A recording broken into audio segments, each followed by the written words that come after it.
سبحان اللہ وبحمدہ سبحان اللہ العظیم یا رب لک الحمد کما ینبغی لجلال وجہک وعظیم سلطانک اللہم صلی وسلم علی نبینا محمد رب اشرح لی صدری ویسر لی امری واحلل عقدۃ من لسانی یفقہوا قولی اللہم انفعنا بما علمتنا وعلمنا ما ينفعنا وزدنا علما۔ سورۃ آل عمران آیت نمبر 130۔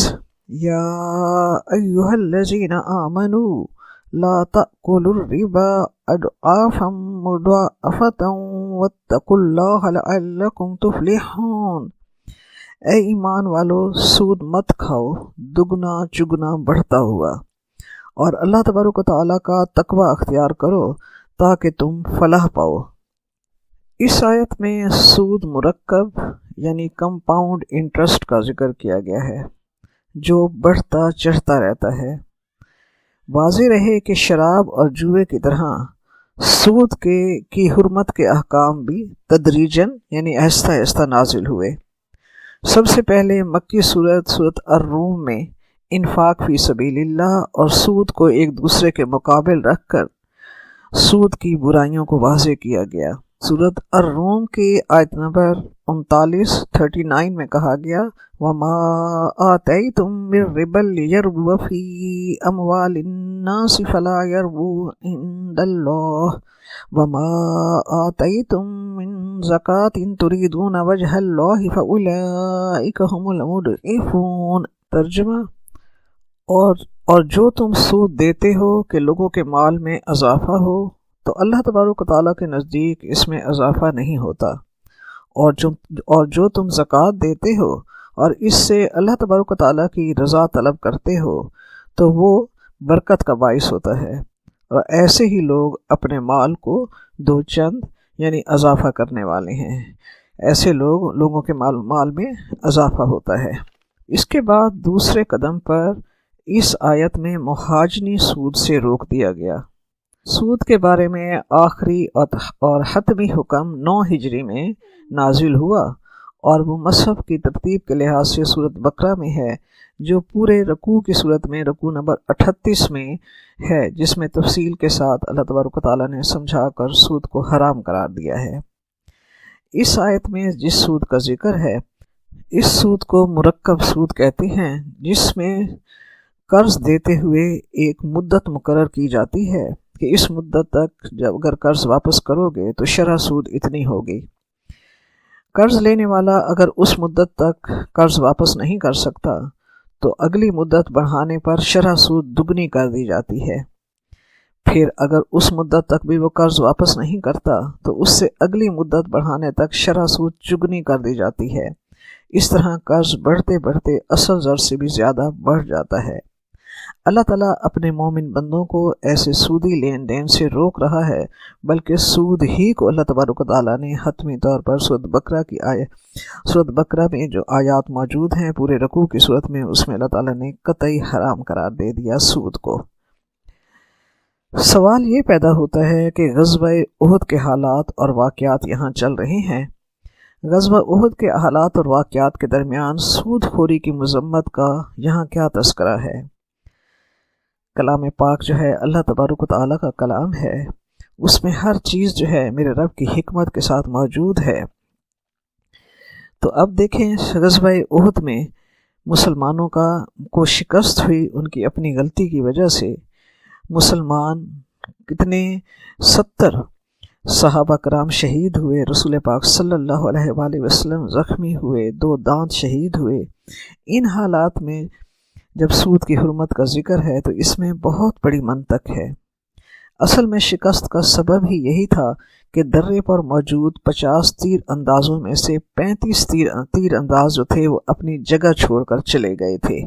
صلی اللہ علیہ وسلم کے بہت تاکید کے ساتھ احکام کے باوجود کہ جب تک میں نہ کہوں اس درے کو نہیں چھوڑنا، تو 35 صحابہ کرام نے اس درے کو چھوڑا۔ تو اس کے پیچھے وہی زر پرستی اور مال کی محبت پیچھے کام کر رہی تھی۔ انہوں نے جب دیکھا کہ مسلمانوں کو فتح حاصل ہو چکی ہے اور مال غنیمت چھوڑ کر وہ جا رہے ہیں، تو وہ مال غنیمت سمیٹنے کی طلب میں انہوں نے اپنی اہم ترین جگہ کو چھوڑ دیا۔ تو اس درے کو چھوڑنے کے پیچھے ان کے تحت الشعور میں مال غنیمت کی طلب تھی جو نہیں ہونی چاہیے تھی۔ زر پرستی اصل میں احکام الہی کی اطاعت میں رکاوٹ بنتی ہے، انسان جہنم کے راستے پر چل پڑتا ہے۔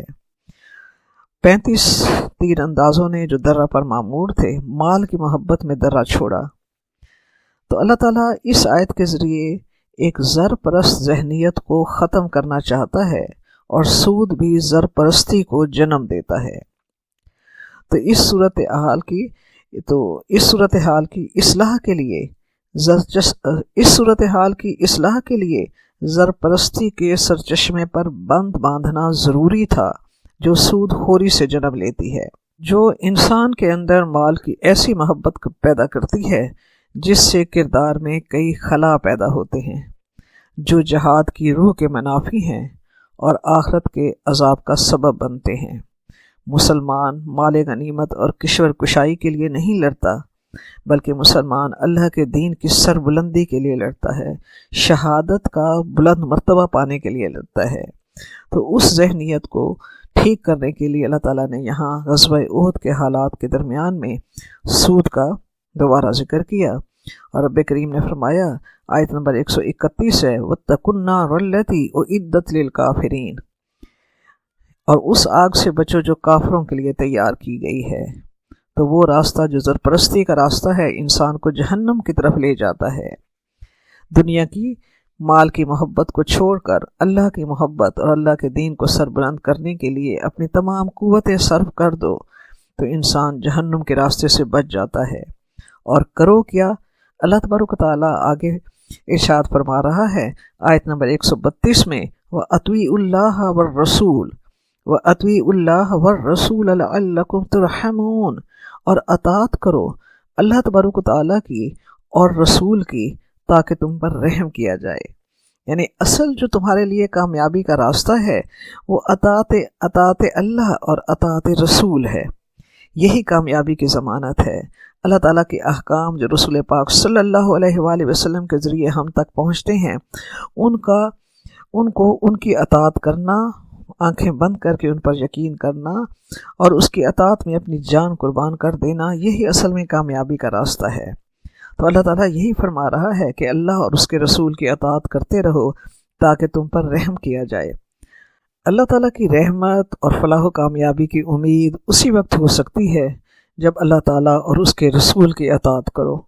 آیت نمبر 133، وَسَارِعُوا إِلَىٰ مَغْفِرَةٍ مِّن رَّبِّكُمْ وَجَنَّةٍ عَرْضُهَا السَّمَاوَاتُ وَالْأَرْضُ أُعِدَّتْ لِلْمُتَّقِينَ، اور بھاگو دوڑو اپنے رب کے مغفرت کے حصول کے لیے اور اس جنت کو حاصل کرنے کے لیے جس کا پھیلاؤ آسمانوں اور زمین جتنا ہے، اور وہ متقین کے لیے تیار کی گئی ہے۔ کتنی پیاری اللہ تبارک و تعالیٰ مسلمانوں کو ذہن تیار کر رہا ہے، ان کی دنیا اور آخرت کی کامیابی کی راہ انہیں دکھا رہا ہے کہ یہ سود خور ذہنیت اپنے اندر سے نکالو، زر پرستی کے جراثیم کو ختم کرو، اور اپنے دل میں طلب کس چیز کی پیدا کرو؟ اپنے دل میں طلب صرف رب کی بخشش کی اور جنت کی طلب پیدا کرو۔ لہٰذا زر پرستی اور نافرمانی کے راستے کو چھوڑ کر دوڑو اس جنت کے راستے کی طرف جس میں رب کی بخششیں اور مغفرتیں ہیں اور انعامات ہیں متقین کے لیے۔ ہمیں قرآن پاک کی آیات کے ترتیب سے صاف معلوم ہوتا ہے کہ اللہ تبارک و تعالیٰ کہیں دوزخ کا ذکر فرماتا ہے تو ساتھ ہی جنت کا ذکر بھی فرماتا ہے، اور پھر اس کے ساتھ اگر دوزخ میں جانے کے اسباب اللہ تعالیٰ بیان کرتا ہے تو اس کے ساتھ ہی جنت میں جانے کے اسباب بھی اللہ تعالیٰ اور راستے واضح کرتا ہے۔ سارعوا ایسے دوڑنے کو کہتے ہیں جو مقابلے میں دوڑنا ہو، ایک دوسرے سے آگے بڑھو نیکی اور تقوی کے کاموں میں، ایک دوسرے سے آگے بڑھو اور دوڑو اللہ کی رضا کے راستے پر۔ ایک حدیث مبارکہ میں ہے جس کا مفہوم یہ ہے کہ جب تم اللہ تعالیٰ سے جنت مانگو تو فردوس بری کا سوال کرو، وہ سب سے اونچی اور سب سے اچھی جنت ہے۔ اسی جنت سے سب نہریں جاری ہوتی ہیں اور اسی کی چھت پر اللہ رحمان و رحیم کا عرش ہے۔ مسند احمد میں ہے کہ ہرقل شاہ روم نے آپ صلی اللہ علیہ وآلہ وسلم کی خدمت میں بطور اعتراض کے ایک سوال بھیجا اور لکھ بھیجا کہ آپ مجھے اس جنت کی دعوت دے رہے ہیں جس کی چوڑائی آسمان اور زمین کے برابر ہے، تو پھر آپ یہ بتائیے کہ جہنم کہاں ہے؟ رسول پاک صلی اللہ علیہ وآلہ وسلم نے فرمایا، سبحان اللہ، جب دن آتا ہے تو رات کہاں جاتی ہے؟ یہودی یہ جواب سن کر کھسیانے ہوئے اور کہا کہ یہ تورات سے ماخوذ کیا ہوگا۔ بعض لوگوں کا خیال ہے کہ جنت زمین کے کسی ٹکڑے پر یہیں کہیں بنے گی۔ نہیں، جنت بہت بڑی چیز ہے، اس کی چوڑائی ہی آسمانوں اور زمین کے برابر ہے، جو ہمارے تصور سے باہر ہے۔ اصل میں جنت 7 آسمانوں کے اوپر علیین پر رب کریم کے عرش کے نیچے ہے، اور جہنم اسفل السافلین میں، یعنی تمام زمینوں کے نیچے زمین کی پستیوں میں ہے۔ آیت نمبر 134، الذین ينفقون فی السراء والضراء والکاظمین الغیظ والعافین عن الناس واللہ یحب المحسنین۔ اور وہ لوگ جو خرچ کرتے ہیں کشادگی میں بھی اور تنگی میں بھی، اور وہ اپنے غصے کو پی جانے والے اور لوگوں کی خطاؤں سے درگزر کرنے والے ہوتے ہیں، اللہ تعالیٰ ایسے محسنین کو پسند فرماتا ہے۔ گزشتہ آیت میں اللہ تبارک و تعالیٰ نے مومنین کو دنیا اور آخرت کی کامیابی کا راستہ دکھاتے ہوئے فرمایا کہ اللہ تعالیٰ کی بخشش اور جنت کی طرف دوڑو جو متقین کے لیے تیار کی گئی ہے۔ اس آیت میں اللہ تبارک و تعالیٰ متقین کی صفات بیان کرتا ہے، فرماتا ہے کہ متقین کون ہوتے ہیں، تاکہ انہیں پڑھ کر ہر انسان اپنے اندر وہ صفات پیدا کرے اور دنیا اور آخرت کی کامیابی کی راستے پر چل پڑے۔ تو متقین وہ ہوتے ہیں جو اللہ کی راہ میں مال خرچ کرتے ہیں۔ تو اللہ تعالیٰ گزشتہ آیت میں زرپرستی کی ذہنیت کو ختم کر کے انفاق فی سبیل اللہ کی سوچ تیار کر رہا ہے، جو جنت میں جانے کا سبب بنتا ہے۔ حقیقت بھی یہی ہے کہ جہاد میں جو چیز سب سے زیادہ کام آتی ہے وہ انفاق فی سبیل اللہ ہے۔ تو زرپرست ذہنیت کو ختم کر کے ایک ذہنیت جو محبت خداوندی کی ہے اسے تیار کیا جا رہا ہے۔ اس آیت میں اسی لیے کہا گیا کہ دوڑ لگا دو، مقابلہ کرنا ہے۔ کس چیز کا مقابلہ؟ مال جمع کرنے کا مقابلہ نہیں، بلکہ جنت کی طرف جانے کا مقابلہ کرنا ہے کہ کون پہلے پہنچتا ہے۔ اور جنتیوں کی صفت میں سب سے پہلی صفت اللہ تعالیٰ کی راہ میں اپنا مال خرچ کرنا ہے۔ صحابہ کرام رضی اللہ عنہم ایک دوسرے سے اس راستے میں سبقت لے جانے کی کوشش کرتے۔ ہم دیکھتے ہیں کہ غزوہ تبوک میں حضرت ابو بکر صدیق رضی اللہ تعالیٰ عنہ اپنے گھر کا سارا مال یہاں تک کہ گھر میں موجود آخری سوئی تک اٹھا لائے۔ حضرت عثمان رضی اللہ تعالیٰ عنہ نے 900 اونٹ سامان اور اسلحے کے لدے ہوئے دیے۔ حضرت عبد الرحمن بن عفان نے 700 اونٹ اسلحے کے لدے ہوئے دیے۔ تو متقین کی پہلی صفت انفاق فی سبیل اللہ بتائی گئی ہے، اور وہ کیسے انفاق کرتے ہیں؟ فی السراء والضراء۔ سراء اس کا روٹ ہے سین را، سرا، سرور سے ہے، یعنی خوشی میں بھی مال خرچ کرو۔ تو انسان کو جیسے دولت حاصل کرنے سے سرور حاصل ہوتا ہے، تو سرا اس سے ہے۔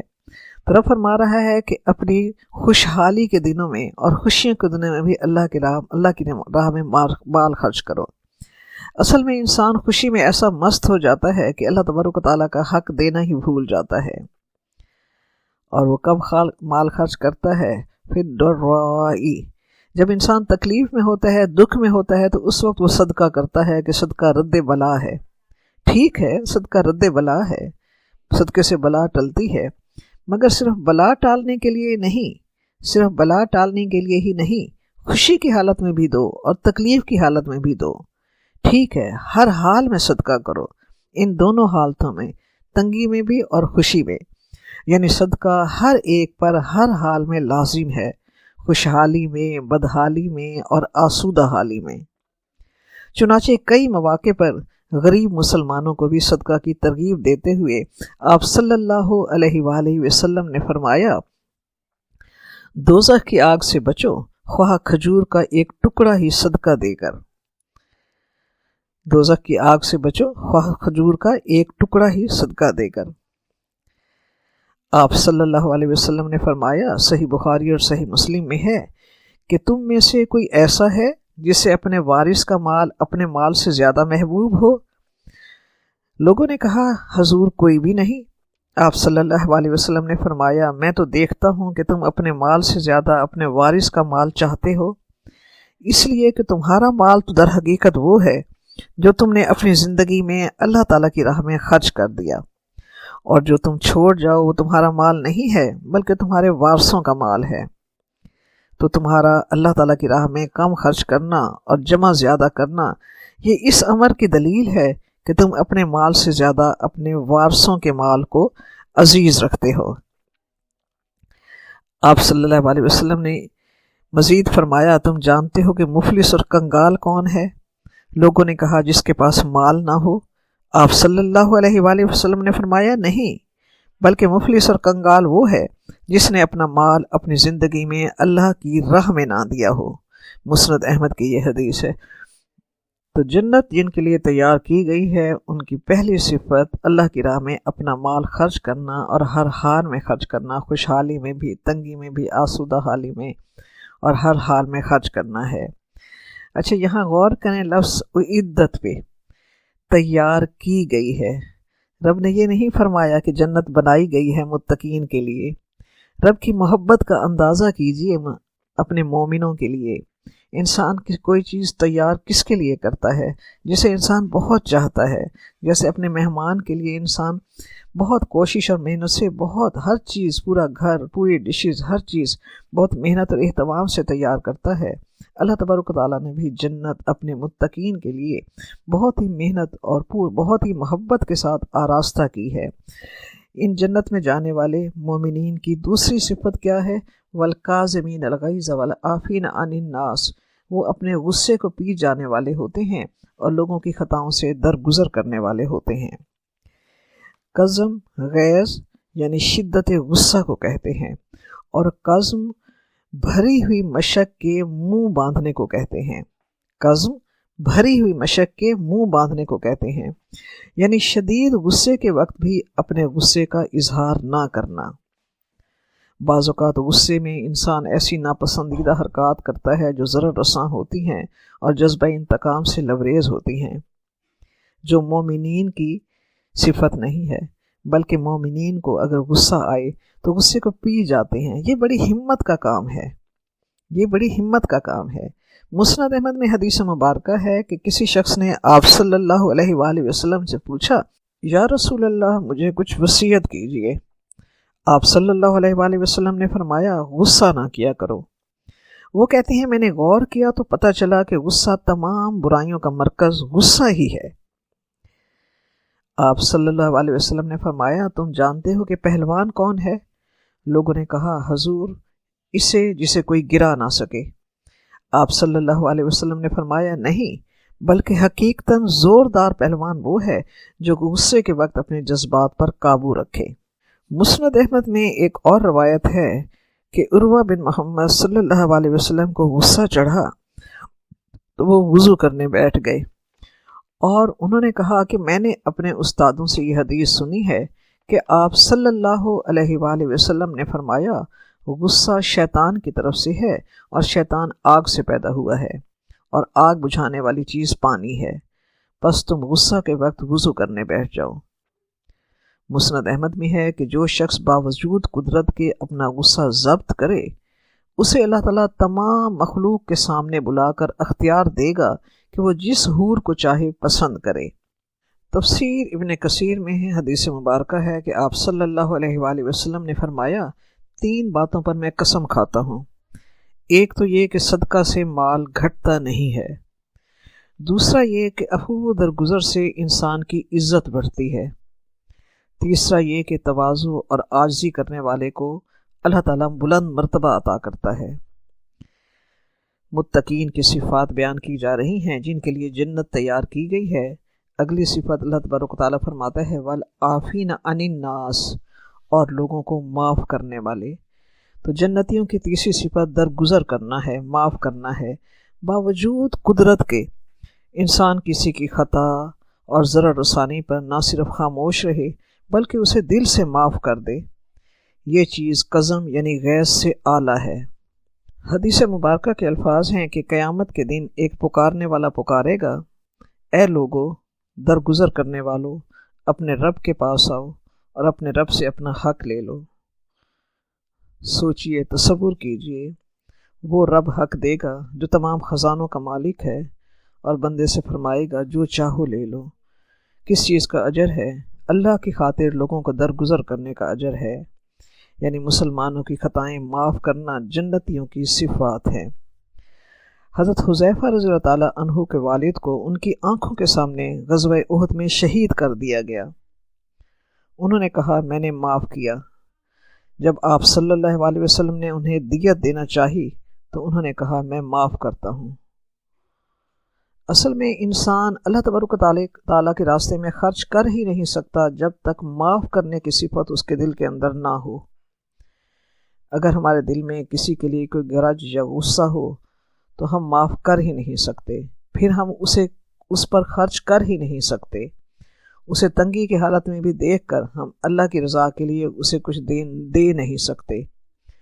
تو اللہ کی راہ میں انسان خرچ کرنے کے لیے لازم ہے کہ اللہ کے بندوں کے قصور بندہ معاف کرنے کا حوصلہ رکھتا ہو۔ عام طور پر ہم نے لوگوں سے یہ سنا ہے کہ فلاں شخص اپنے اندر غصہ رکھ کر اس نے اپنی جان کھا لی ہے، بیمار پڑ گیا ہے۔ ایسے میں ہم دیکھتے ہیں کہ جب وہ ڈاکٹر کے پاس جاتا ہے تو ڈاکٹر اس کا حل بتاتا ہے کہ غصہ اپنے اندر نہ رکھا کرو، اپنے آپ کو نہ کھایا کرو، غصہ نکال دیا کرو، اندر نہ رکھا کرو کہ اس میں تمہارا نقصان ہے۔ اللہ تعالیٰ فرما رہا ہے غصہ پی جانے والے، یعنی غصہ نہ نکالنے والے۔ اب ڈاکٹر کہتا ہے غصہ نکال دیا کرو، رب فرما رہا ہے غصہ نہ نکالا کرو، تو کیا کرے بندہ؟ حل میرے رب کریم نے خود بتایا ہے کہ معاف کر دیا کرو، لوگوں کو معاف کر دیا کرو۔ تو غصہ نکالنے سے بہت زیادہ خوبصورت طریقہ درگزر کر دینا، معاف کر دینا ہے۔ تو غصہ نکالنے کا آسان طریقہ کیا ہے؟ معاف کر دینا۔ اور کیسے معاف کرنا ہے؟ واللہ یحب المحسنین، بہت خوبصورت طریقے سے معاف کرنا ہے۔ کیوں معاف کریں ہم؟ جب دل میں غصہ ہے ہم کیوں معاف کریں؟ کیونکہ اللہ کے پسندیدہ بندے بننے والے راستے پر چلنا ہے، جنت کے راستے کی طرف چلنا ہے۔ اللہ تعالیٰ محسنین کو پسند کرتا ہے، جو حسن خوبی کے ساتھ اپنے غصے کو پی جاتے ہیں، لوگوں کو معاف کر دیتے ہیں اور درگزر کر دیتے ہیں۔ یہ جنتیوں کی صفت ہے۔ تو یہ مرتبہ پہلے مرتبے سے بہت بلند تر ہے کہ انسان دشمن سے انتقام نہ لے اور اسے دل سے معاف کرے۔ صرف یہی نہیں کہ اس پر لطف و احسان کرے، بلکہ یہ درجہ احسان ہے جو اسلام اور ایمان کے بعد کا ہے۔ یعنی معاف کرے تو بہت احسن طریقے سے، منہ بنا کر نہیں، بعد میں کبھی تانا دے کر نہیں، بلکہ بہت خوبصورت طریقے سے اور اس سے بہت حسن سلوک کے ساتھ، جیسے کچھ ہوا ہی نہیں۔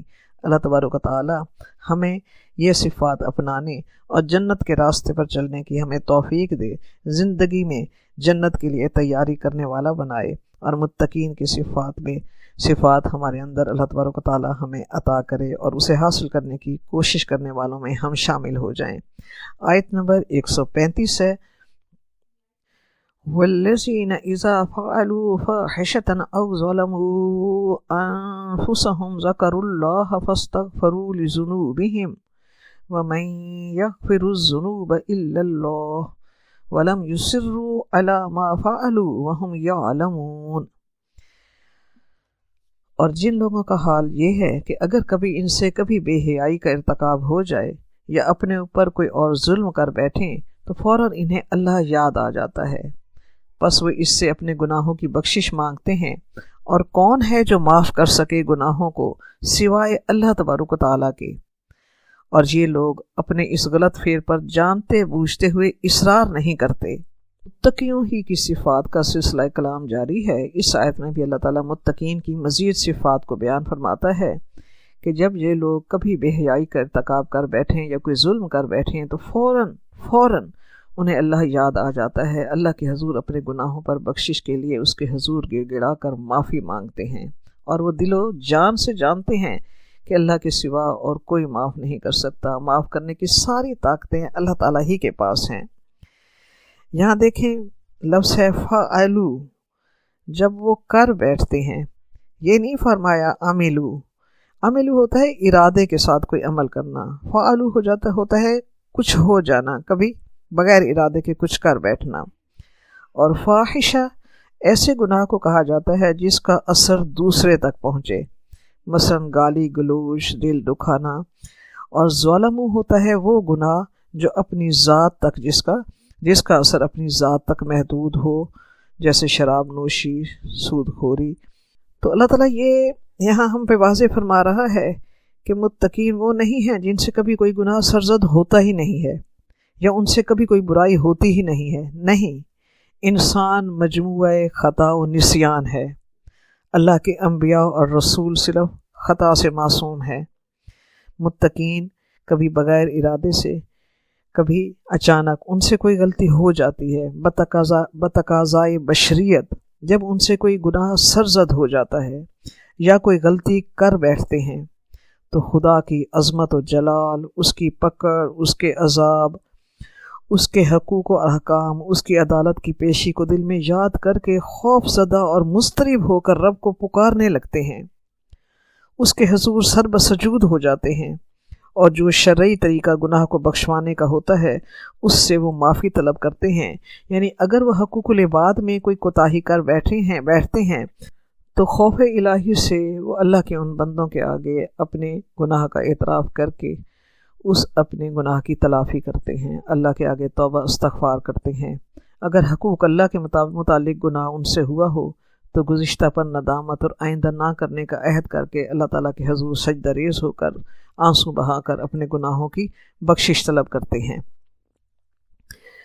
ان میں فرمایا وَلَمْ يُصِرُّوا عَلَى مَا فَعَلُوا، وہ اپنے گناہ یا اپنے اس غلط فعل پر جانتے بوجھتے ہوئے اصرار نہیں کرتے، یعنی وہ اپنے گناہ کو جسٹیفائی نہیں کرتے شیطان مردود کی طرح، وہ اپنے گناہ پر ڈھیٹ نہیں بن جاتے، وہ اپنے گناہ پر ڈٹے نہیں رہتے، گناہ پر گناہ نہیں کرتے چلے جاتے، بلکہ اپنے ایک گناہ ہونے پر شدید لرز جاتے ہیں، اللہ کے حضور معافی استغفار کے لیے جھک جاتے ہیں۔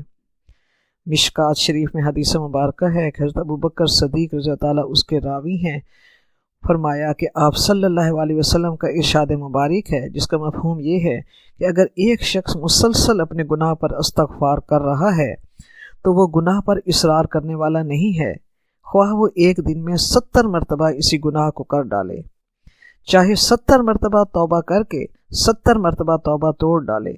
فرمایا اس نے پھر بھی اصرار نہیں کیا، اس لیے کہ توبہ پہلے گناہ کو مٹا دیتی ہے۔